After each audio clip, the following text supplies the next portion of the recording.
when I had just gotten to the mission, I met my father, or my trainer, Elder Rosa, and he had told me that he had just met a family named La Familia Castillo from El Salvador. And so that very first night, I went over and I met them. And I remember walking into their house, and this is like the second or third time the missionaries have been over. And the mother says, "Oh, like Elder Brown, like what's your first name?"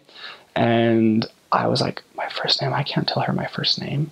And so I said, "No." She's like, "What's your first name?" And I didn't know what to do. I thought like saying your first name was a rule. You cannot do it. So I was just said, "No gracias."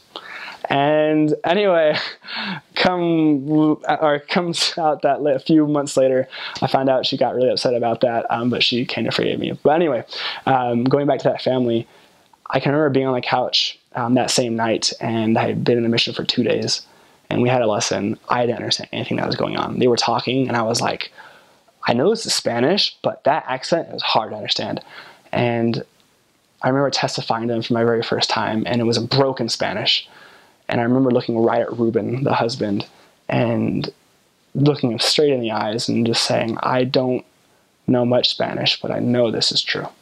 That's all I said. It took me about 40 seconds just to say that. And after that meeting, we continued to meet with the family. They overcame a few obstacles they had in their marriage as well in their family. And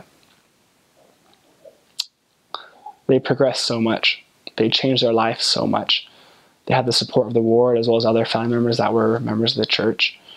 And they were baptized about 2 months later, and they were the happiest family I'd ever been. I can remember the mother telling us that she's never seen her family that happy in her life, that her relationship with her husband has never been that strong. And they were baptized in the church, and a year and 2 months later, they were sealed in the Washington, D.C. temple.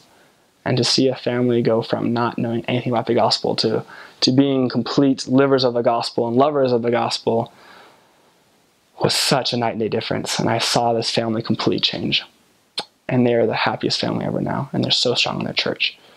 And I'm so grateful that I was able to be a part of that experience with them. And I love that family so much. And I think about me a lot. And I think about them literally every single day.